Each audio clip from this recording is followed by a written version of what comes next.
Oke teman-teman, kita langsung ke pembahasan aja ya. Tapi sebelumnya kakak mau tanya nih, ada nggak sih di antara kalian yang mengetahui apa itu sifat ifah? Nah, kalau belum tahu kakak jelaskan ya. Jadi, secara etimologis, kata ifah ini adalah bentuk masdar dari afa, ya'ifu, ifah, yang artinya menjauhkan diri dari hal-hal yang tidak baik. Ifah juga berarti kesucian diri. Secara terminologis, ifah adalah memelihara kehormatan diri dari segala hal yang akan merendahkan, merusak, dan menjatuhkan. Ifah juga dapat dimaknai sebagai usaha untuk memelihara kesucian, untuk menjaga kesucian diri, yakni menjaga diri dari segala tuduhan, fitnah, dan memelihara kehormatan. Nah, dalam kehidupan, ifah hendaklah kita lakukan setiap waktu agar kita tetap berada dalam kesucian. Hal ini dapat dilakukan dimulai dari memelihara hati untuk tidak membuat rencana dan angan-angan yang buruk. Sedangkan kesucian diri terbagi ke dalam beberapa bagian. Yang pertama, ada kesucian panca indera. Hal ini sesuai dengan firman Allah Subhanahu wa taala yang terdapat dalam Quran surah An-Nur ayat 33 yang artinya, dan orang-orang yang tidak mampu kawin hendaklah menjaga kesucian dirinya sehingga Allah memampukan mereka dengan karunia-Nya. Jadi, kita harus mampu menjaga seluruh panca indera kita dari hal-hal yang tidak baik. Contohnya, kita harus menundukkan mata kita dari memandang hal-hal yang mengundang kemaksiatan. Misalnya, memandang seseorang yang bukan muhrim kita. Yang kedua, yakni menjaga kesucian jasad. Sebagaimana firman Allah Subhanahu wa taala yang terkandung dalam Quran surah Al-Ahzab ayat 59 yang artinya, "Hai Nabi, katakanlah kepada istri-istrimu, anak-anak perempuanmu, dan istri-istri orang mukmin, hendaklah mereka mengulurkan jilbabnya ke seluruh tubuh mereka. Yang demikian itu supaya mereka lebih mudah untuk dikenal, karena itu mereka tidak diganggu, dan Allah adalah Maha Pengampun lagi Maha Penyayang." Yang ketiga, menjaga kesucian diri dari memakan harta orang lain.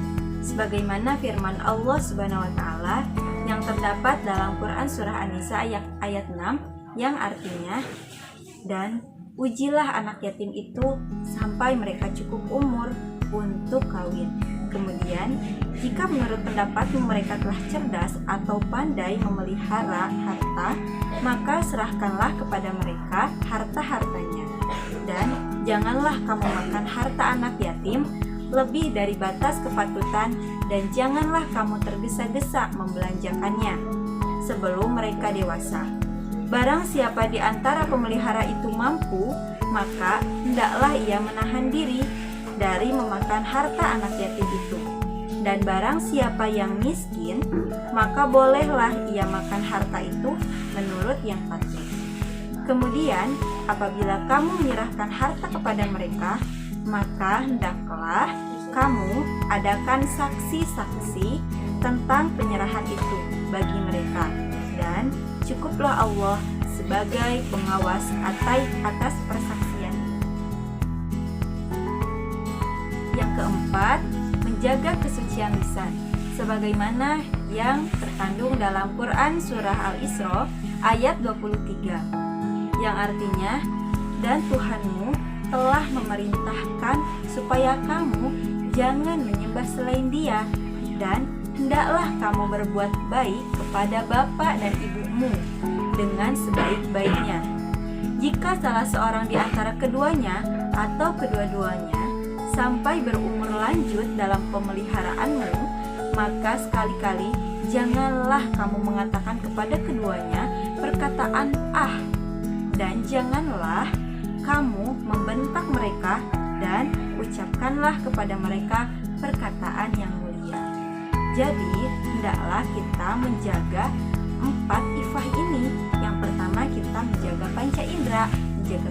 kita, menjaga tangan kita dan seluruh badan kita dari memandang, dari melakukan hal-hal yang bisa menjerumuskan kita ke dalam kemaksiatan. Menjaga ucapan juga agar kita tidak mengucapkan kata-kata yang bisa menyakiti perasaan orang lain.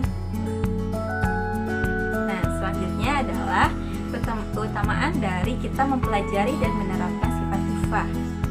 Seseorang yang arif adalah orang yang bisa menahan diri dari perkara-perkara yang dihalalkan ataupun yang diharamkan oleh Allah Subhanahu wa taala, walaupun jiwanya cenderung kepada perkara tersebut dan menginginkannya.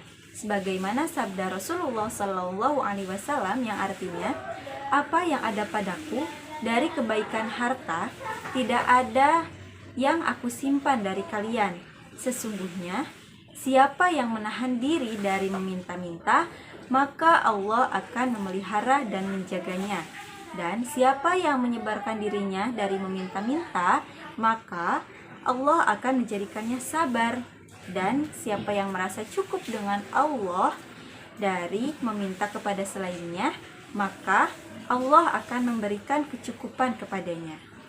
Tidaklah kalian diberi suatu pemberian yang lebih baik dari apa yang Allah berikan, yakni kesabaran.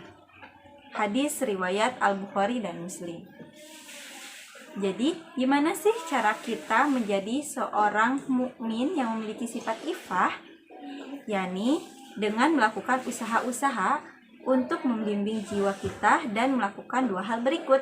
Yang pertama, kita memalingkan jiwa kita dari ketergantungan kepada makhluk dengan menjaga kehormatan diri, sehingga tidak berharap mendapatkan apa yang ada di tangan mereka. Hingga ia tidak meminta kepada makhluk, baik secara lisan maupun keadaan. Contohnya, kita jangan sampai meminta-minta kepada orang lain. Naudzubillah ya, seperti misalnya kita meminta-minta di jalan karena kita kekurangan ekonomi misalnya, atau misalnya kita meminta-minta kepada teman kita atau memanfaatkan teman kita. Nah, itu sangat dilarang oleh agama. Maka kita dilarang untuk meminta-minta. Kalau kita masih bisa berusaha, maka kita berusaha terlebih dahulu. Yang kedua, merasa cukup dengan apa yang Allah Subhanahu wa taala percayakan kepada kita. Siapa yang bertawakal kepada Allah, pasti Allah akan mencukupinya. Allah Subhanahu wa taala mengikuti prasangkaan baik dari hambanya. Bila hambanya menyangka baik, ia akan memperoleh kebaikan. Dan sebaliknya, apabila seorang hamba bersangka tidak baik kepada Allah Subhanahu wa taala, maka ia pun akan memperoleh apa yang ia sangkakan. Jadi, kita sebagai seorang muslim yang baik, seorang hamba yang baik, senantiasa kita harus berhusnuzon kepada Allah, selalu meminta kepadanya, jangan pernah kita meminta kepada selain Dia.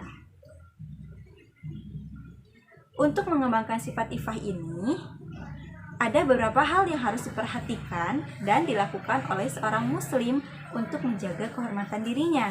Yang pertama, selalu mengendalikan dan membawa diri agar tetap menegakkan sunnah Rasulullah Shallallahu alaihi wasallam. Yang kedua, senantiasa mempertimbangkan teman bergaul dengan teman yang jelas akhlaknya. Jadi jangan asal ikut-ikutan berteman. Yang ketiga, selalu mengontrol diri dalam urusan makan, minum, dan berpakaian secara islami. Yang keempat, selalu menjaga kehalalan dan kebaikan dari makanan dan minuman dan rizki yang diperoleh dari Allah Subhanahu wa taala. Yang kelima, menundukkan pandangan mata atau godul basor dan menjaga kemaluan. Yang keenam, tidak berkholwat atau berdua-duaan dengan lelaki atau perempuan yang bukan mahram kita. Kemudian yang ketujuh, senantiasa menjauhkan diri dari hal-hal yang dapat mengundang fitnah. Ifah merupakan akhlak yang paling tinggi dan dicintai oleh Allah Subhanahu wa taala. Oleh sebab itu, sifat ifah ini perlu dilatih dari semenjak dini. Jadi, kita kalau punya adik, punya anak, nah kita arahkan untuk agar supaya anak-anak kita mempunyai sifat ifah. Sehingga kelak mereka memiliki kemampuan dan daya tahan terhadap keinginan-keinginan yang tidak semua harus dituruti, karena akan membahayakan saat telah dewasa. Dan dari sifat ifah ini, maka akan lahirlah sifat-sifat mulia yang lainnya seperti sabar, jujur, santun, qanaah, dan akhlak terpuji lainnya. Ketika sifat ifah ini sudah hilang dari dalam diri seseorang, akan membawa pengaruh buruk dalam diri seseorang. Akal sehat mereka akan tertutupi oleh syahwat dan sudah tidak mampu lagi membedakan mana yang baik dan mana yang tidak baik, mana yang benar, mana yang tidak benar, dan mana yang halal dan mana yang tidak halal.